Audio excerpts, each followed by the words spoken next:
pero no es así. En el hebreo dice Vayikra Elayo Malach Adonai Min Hashamay, y lo llamó a él un ángel de Jehová, del Señor, desde los cielos.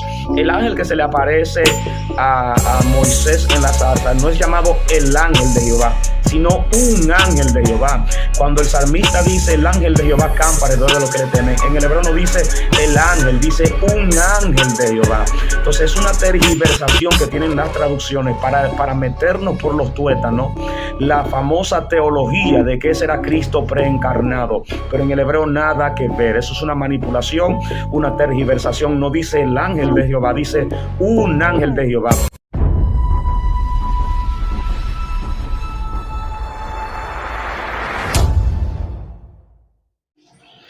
Shalom Lekulan, Dios le bendiga a todos. ¿Cómo están? Muchas bendiciones. Te habla el pastor Raúl El Garavito en otra entrega más de curiosidades de la Biblia.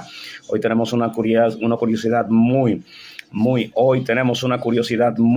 interesante, un estudio que va a abarcar distintos puntos, distintos aspectos del sacrificio, la historia del sacrificio de Isaac. Usted no se puede despegar de aquí, tiene que escucharlo hasta el final. Se va a asombrar, se va a maravillar, va a aprender cosas muy interesantes. Pero antes de iniciar con este estudio, te invito a que te suscribas a este canal, que actives la campanita, que compartas este y nuestros contenidos para llegar a más almas y serles de bendición y de edificación. Así que vamos a iniciar con este estudio, Biblia en mano, curiosidades de la Biblia. Iniciamos. Una de las historias más maravillosas, o una de las mayores pruebas que puede atravesar un ser humano, la atravesó el padre de la fe, así conocido, Abraham. Y esa historia se trata de el sacrificio, como nosotros solemos llamar, aunque no hubo un sacrificio en sí, pero es interesante. Es un pedido muy extraño que se le hace a Abraham en nuestro contexto en el cual nosotros vivimos. Para nosotros sería muy extraño, y esto que Dios le pide es algo muy fuerte: sacrificar, como entendemos nosotros, vamos a ver si se trata de eso, a su hijo, el que amaba. Se encuentra en Génesis en su capítulo 22. Vamos a estudiar algunos versos que en su idioma original de verdad arrojan mucha luz, tienen mucha profundidad, y entenderlo nos enriquece el conocimiento. Así que te invito, busca tu Biblia, busca tus apuntes. Vamos a iniciar y buscamos en Génesis 22. Estaré usando la Reina de Valera y también estaré usando la Torá en su idioma original en algunos versos para arrojarle un poquito más de luz y hacer más interesante este estudio, que de verdad en sí es interesante. Y vamos a iniciar. Dice de la siguiente manera: aconteció después de estas cosas que probó Dios a Abraham y le dijo: Abraham. Y él respondió: heme aquí. Y me detengo. Usted verá que algunos personajes en la Biblia, cuando Dios le hace un llamado, normalmente le llama por sus nombres dos veces. Por ejemplo, usted puede verificar en el libro de Éxodo, en su capítulo 3, verso 4, cuando Dios a través de un ángel llama a Moisés y le dice: Moisés, Moisés. Hay muchos personajes a los cuales se les repite el nombre. Una de las interpretaciones judías respecto de esto es que ellos dicen que a un ángel hay que llamarlo una sola vez por su nivel espiritual, pero a nosotros, los seres humanos, por nuestro bajo nivel espiritual, hay que llamarnos dos veces. Aquí vemos que a Abraham no lo llaman dos veces, Dios lo llama una sola vez. Lo que significa es que Abraham, en este contexto, tiene un nivel espiritual muy elevado. Ya con solo esta palabra, la Biblia nos está arrojando, la Escritura, la Torá, nos está arrojando una luz inmensa de que este personaje es un personaje, hermano, gigantescamente hablando, es enorme. Y oiga lo que le dice, él responde: heme aquí. En hebreo dice: Vayehi Ahar, ha de Barín. La Reina de Valera tradujo: aconteció después de estas cosas, y no está mal, es una de las posibles traducciones, pero el hebreo no lo entiende de esta forma. En hebreo, cuando dice Vayehi Ahar, ha de Barín, ellos dicen que la traducción no debería ser después de estas palabras, o si no, después de estas cosas, sino después de estas palabras. La palabra que se tradujo cosas es devarim, que en realidad significa palabras, aunque también se traducen como cosas, pero para el hebreo es palabra. ¿Por qué ellos dicen palabra? ¿Por qué después de estas palabras? Bueno, usted verá que Abraham era muy devoto de Yahweh, era muy devoto del Eterno, y él hacía altares, hacía servicios a Dios, y vemos que después que Dios le concede a su hijo Isaac, Abraham no ha levantado más altares. Entonces, en la cultura hebrea, a diferencia de nosotros los cristianos, nosotros hemos creado un Satanás, por ejemplo, que es el adversario de Dios. Es una mala interpretación de Ezequiel 28. Entendemos que le hablan a ese personaje. Conectamos con Apocalipsis. Tengo un estudio por ahí que usted lo puede buscar. Se llama El dragón y la mujer y el dragón, donde aclaro un poquitito este punto. Pero para el hebreo, Dios no tiene un adversario. Por ejemplo, usted puede estudiar en la historia de Job que hay un ángel que sube al cielo y le llaman Hasatán, que no es un nombre en sí, es un adjetivo que tú le puedes dar a cualquier cosa, a un acusador, a un opositor, hasta una puerta que tú quieras cruzar de un sitio a otro y está cerrada la puerta. Eso es un Satán, es algo que se opone. Pero en el caso de Job, Hasatán es un ángel creado para la función de este ángel es que él es como un fiscal. La palabra Elohim es Dios, pero como atributo de juez, pues Dios no tiene un nombre, y el nombre que se conoce en la Biblia, la Yud-He-Vah-He o el tetragramatón, no tenemos la pronunciación. Así que, ¿qué es lo que hace este ángel? El Satán no es el enemigo de Dios, no tiene cacho ni cola ni un tridente en la mano. Es un ángel que Dios crea para acusar, es un ángel que Dios crea para investigar. Mire, es una legión de ángeles, por así decir, son un sinnúmero de ángeles, y a cada uno de nosotros se nos asigna un ángel, el cual verifica los pasos que damos, y él nos acusa. Cada vez que usted comete un pecado, él sube y le acusa. Entonces, ellos dicen que aconteció después de esta palabra, es que el Satán, el ángel acusador, acusó a Abraham de que Abraham, después de que Dios le dio la bendición, Abraham como que se desconectó un poco de Dios y ni siquiera hizo un altar para Dios, hizo fiesta, hizo el destete de su hijo. Y usted verá por qué lo acusa, porque el niño no tiene 2 años ni 3 años, usted verá más adelante. Entonces ellos dicen, ¿qué palabra? Bueno, la palabra que usó el Satán, él subió y acusó. Entonces Dios pide que sea aprobado, y lo mismo que Job. Es el mismo contexto. Lo que pasa es que no está desglosado aquí, pero ellos lo deducen, se deduce desde el hebreo por la palabra, se pierde todo esto por la traducción. Entonces dice, Dios le dijo, y dijo, toma ahora tu hijo. Oiga, está como un mandato, toma ahora tu hijo, es un Dios impositivo, tu único Isaac, a quien amas, y vete a tierra de Moriah. Moriah viene de maestro, y ofrécelo allí en holocausto sobre uno de los montes que yo te diré. En el hebreo dice así, Vayomer Kachna, o sea, y le dijo, toma por favor, no dice toma ahora. Dios no se le está imponiendo, Dios le está hablando en un lenguaje muy tierno, muy dulce, como un padre. Dios le dice, Vayomer Kachna et bineja, toma ahora por favor tu hijo, et yehideja asher ahavta, et Yitzhak.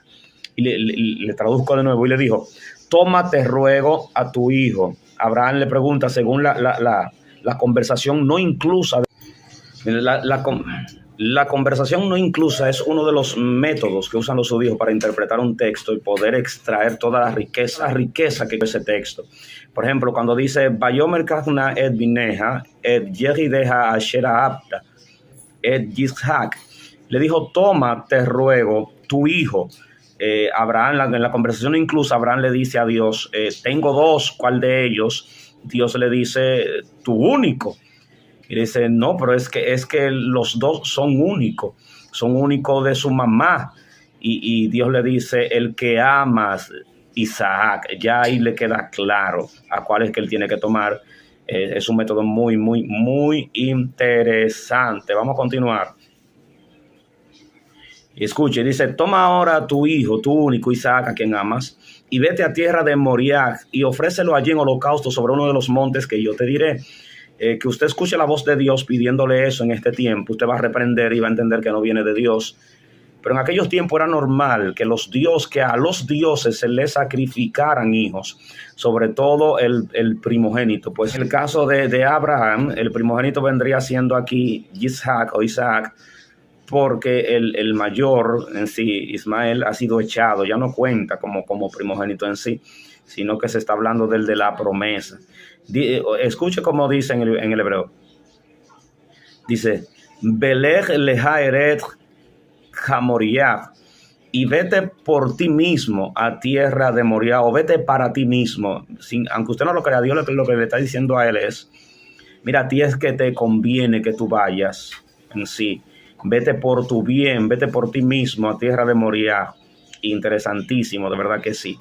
Pues Dios lo que le va a demostrar es que Él es un Dios diferente a los otros dioses que aceptan sacrificios humanos. Dios no acepta sacrificios humanos. Dentro del cristianismo, nosotros aceptamos el sacrificio de Cristo como perdón del pecado. En el judaísmo, los judíos no aceptan esto. ¿Por qué? Porque en los tiempos del templo se aceptaban sacrificios de ovejas y corderos y cosas así como ofrenda por pecado. Nunca se aceptó un sacrificio humano. Entonces, dentro de la mentalidad hebrea no cabe que Dios haya autorizado un sacrificio de un ser humano para perdonar pecados.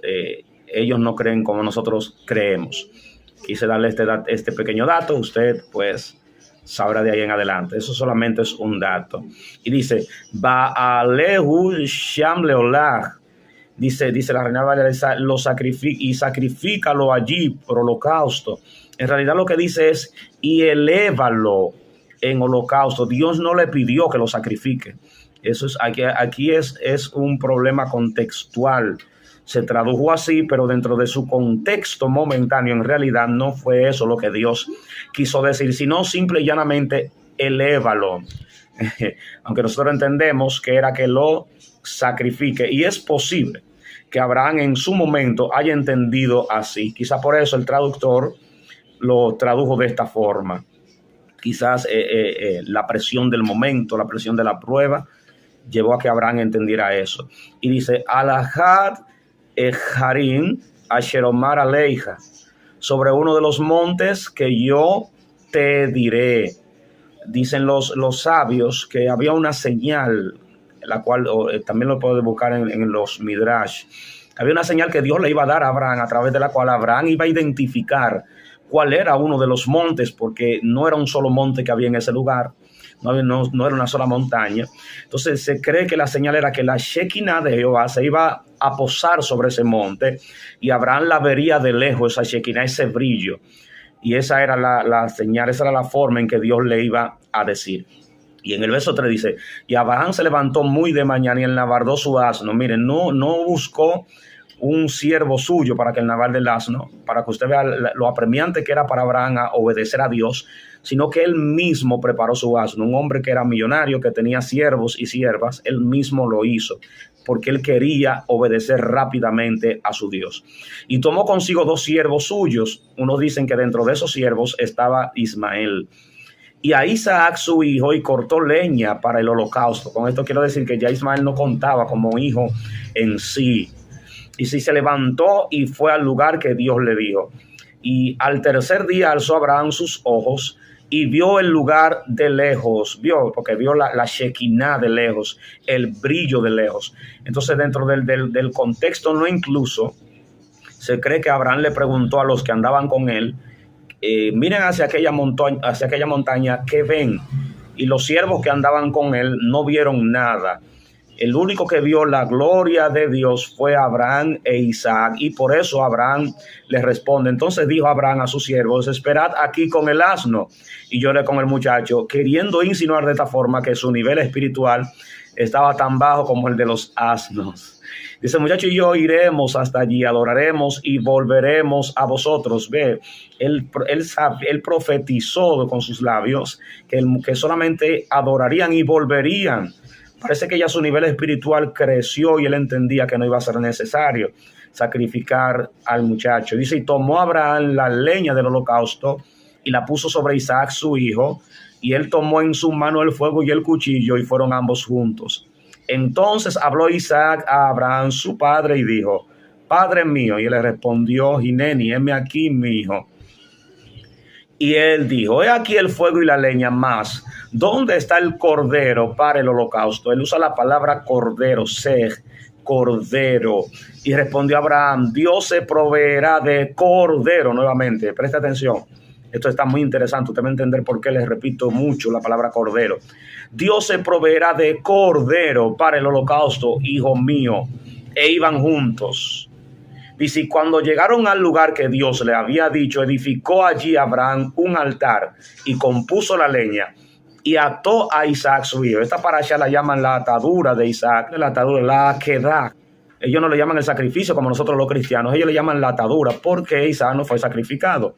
Isaac fue atado simple y llanamente. Y ató a Isaac su hijo y lo puso en el altar sobre la leña. La leña aún no estaba encendida. Y extendió Abraham su mano y tomó el cuchillo para degollar a su hijo. Entonces, dice aquí, el ángel de Jehová le dio voces desde el cielo y dijo a Abraham, mire, de esto nosotros los cristianos hemos hecho una teología. El ángel de Jehová con el artículo el. En el hebreo, en el idioma original, no existe el ángel de Jehová. Se diría de la siguiente manera, se diría Hamalach Yahweh, Hamalach Adonai, pero el artículo el ja no está. Por eso nosotros los cristianos hemos dicho que es un ángel especial, que es un ángel único, porque tiene el artículo el, y cuando vemos el Nuevo Testamento, el Brit Hadashah, decimos era Cristo, porque aparecía en el Antiguo Testamento, pero luego de que Cristo aparece, ya la Biblia no habla de el ángel de Jehová, pero no es así. En el hebreo dice, Vayikra Elayo, Malach Adonai, Min Hashamai, y lo llamó a él un ángel de Jehová, del Señor desde los cielos. El ángel que se le aparece a Moisés en la zarza no es llamado el ángel de Jehová, sino un ángel de Jehová. Cuando el salmista dice el ángel de Jehová campa alrededor de los que le temen, en el hebreo no dice el ángel, dice un ángel de Jehová. Entonces es una tergiversación que tienen las traducciones para meternos por los tuétanos la famosa teología de que ese era Cristo preencarnado, pero en el hebreo nada que ver. Eso es una manipulación, una tergiversación. No dice el ángel de Jehová, dice un ángel de Jehová. Por eso usted verá que más adelante en el Nuevo Testamento sí aparece un ángel, y a Pedro le apareció un ángel, y le apareció un ángel a fulano de tal. Es normal que aparezca un ángel. Ellos le cambian el significado, le cambian el artículo, se lo quitan el y dicen, no, vamos a quitarle este artículo, ahora de aquí en adelante es Cristo. Entonces el ángel de Jehová era un ser especial en el Antiguo Testamento, ahora es Cristo. Es una manipulación. Así que les invito a que investiguen esto. Los que no creen, como muchos que ven esto no lo creen, pues investiguelo, es así. Dice, Vayikra Elayo, Malach Adonai, Min Hashamai, y lo llamó a él un ángel del Señor desde los cielos. Oiga esto, usted va a entender quién era ese ángel. Y dijo, Vayomer, Abraham, Abraham. Aquí ya lo está llamando dos veces. Parece que Abraham descendió espiritualmente en medio de la prueba. Por eso extendió la mano. Por eso agarró el cuchillo, porque Dios no le dijo sacrifícamelo, Dios le dijo elévamelo. Dios sabía que esto iba a pasar, que Dios no está atado a un tiempo, y esta era la prueba de él. Su propio malentendido fue que empeoró la prueba. Dice, Vayomer Abraham, Abraham, y dijo, Abraham, Abraham. Dice, Vayomer Hineni, y él dijo, heme aquí. Esa palabra, heme aquí, Hineni, es usada para personas de ejércitos que están siempre dispuestos para su capitán. Es tremendo. Abraham lo que está obedeciendo como un soldado de Dios. Y dijo, no extienda tu mano sobre el muchacho ni le hagas nada, porque ya conozco que temes a Dios. Oiga como dice la Reina Valera, ya conozco que temes a Dios. O sea, mire, ¿cómo es posible que Dios diga, ahora es que yo conozco, ya conozco? Donde Dios es omnisapiente, Dios todo lo sabe. Aquí usted puede entender que no es Dios quien está hablando, que es un ángel que está ejerciendo la función de agencia divina. Donde quiera que usted vea que alguien diga que vio a Dios, que oyó a Dios, en el Nuevo Testamento dice, nadie ha visto a Dios, nadie lo oyó. Son agencias divinas, son ángeles que ejercen una función, un mandato, y operan como si fuera Dios, porque Dios le dio esa autoridad. Por ejemplo, en el Nuevo Testamento Jesús viene siendo una agencia divina. Él representa al Dios Padre, Él lo representa, Él se hace uno con Dios. Entonces, por eso dice, ahora conozco, no es porque es un ángel, Dios siempre lo sabía. Dice, por cuanto no me rehusaste tu hijo, en el hebreo no tiene el me rehusaste. Y eso también es una manipulación. No me rehusaste tu hijo, tu único. Oiga como dice en hebreo. Bayomer, az tislach yadeja al Hanaar.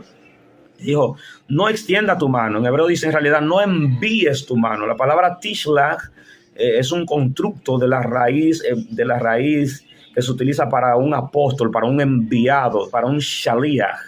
O sea, no envíes tu mano. Lo que quiere decir esto es que se cree, por ejemplo, los cabalistas opinan que cuando una persona adquiere un nivel espiritual demasiado elevado, cada uno de sus miembros viene representado por un ángel en sí. Y cuando dicen no envíes tu mano, el ángel lo que le está diciendo a Abraham es que envíe, que no ejerce ese poder, de que ese ángel que está en su propia mano opere a través de él. O sea, es algo poderosísimo en un nivel oculto, en un nivel sot.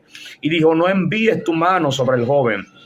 Ve altas lo meumag, ni hagas a él nada. Kiatag de ti, pues ahora conozco. Ve, entonces no era Dios quien estaba hablando, era un ángel. ¿Y quién era este ángel? El mismo ángel que pidió que sea aprobado. Y hablamos ahorita que era el acusador, el ángel acusador, el que es el fiscal que Dios creó para operar dentro de este juicio. Dice, Kiyere Elohim atah, pues temor de Dios tú tienes. O sea, tú eres temeroso de Dios. Ve cómo el lenguaje ahora sí encaja correctamente. Dice, Velo hasachta et bineja et yehideja mimeni. Y no retuviste, no dice porque no me retuviste, como dice la Reina de Valera, pues escuche por ejemplo cómo tradujo esta parte de la Reina de Valera, donde tiene una pequeña manipulación. Dice, pues no me rehusaste, pues no me rehusaste. En el hebreo no dice me, no tiene esa palabra, dice velo hasachta et bineja et yehideja mi meni, y no retuviste tu hijo, tu único, de mí. O sea, no a mí, sino de mí, el tentador, el probador. Ahí las cosas cambian. Dice verso 13. Entonces alzó Abraham sus ojos y miró, y he aquí a sus espaldas un carnero. Sin embargo, los versos anteriores, Abraham había dicho, Dios se proveerá de cordero, no de carnero. El proveer de Dios aquí fue un carnero. Y dice, repito, entonces alzó Abraham sus ojos y miró, y he aquí a sus espaldas un carnero trabado en un zarzal por sus cuernos. Y fue Abraham y tomó el carnero y lo ofreció en holocausto en lugar de su hijo. Entonces todavía nos hace falta ese cordero. ¿Quién es ese cordero? Ese cordero para nosotros los cristianos es Yeshua, es Jesús, el cordero de Dios que quita el pecado del mundo. No los pecados, el pecado. Voy a hacer un estudio respecto de eso para que usted entienda de qué es que se trata en sí. Entonces, mire todo esto que acabamos de ver. Cuando nosotros imaginativamente leemos este texto, podemos pensar que Isaac debía ser un niño de alguno de entre 8, quizás más o menos 15 años. Y diríamos, wow, pero con su padre que está muy avanzado en edad, Isaac pudo haberse mandado, pudo haberse hecho cualquier cosa. Debió ser un niño muy jovencito para no hacerlo, muy pequeño, para que Abraham pudiera dominarlo. Eso es lo que entendemos. Pero ¿por qué quise leer este contexto? Para que usted entienda. Porque este contexto va muy apegado con la muerte de su madre Sara. Incluso el judío piensa que Sara murió a causa de la información cuando ella se enteró que Abraham iba a sacrificar a Isaac. Entonces, oiga cómo comienza en el capítulo 23.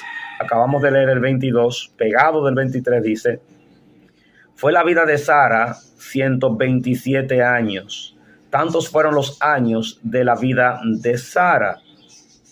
Oye, Sara tenía 127 años. ¿Qué edad tenía Isaac entonces cuando iba a ser sacrificado? Pues si Sara murió a los 127 años, momentos después de que Abraham fuera probado con su hijo Isaac, entonces oiga lo que dice Génesis 17. Entonces Abraham se postró sobre su rostro y se rió. Es cuando recibe la promesa de que iba a tener un hijo. Y dijo en su corazón: a hombre de 100 años le ha de nacer hijo, y a Sara ya de 90 años ha de concebir. O sea, Sara tenía 90 años cuando Dios le hace la promesa.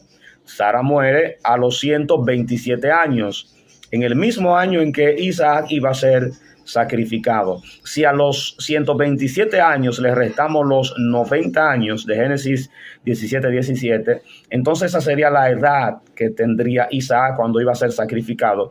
Y la edad que tenía entonces Isaac cuando iba a ser sacrificado eran 37 años. O sea que Isaac tenía la fuerza suficiente para escapar de su papá.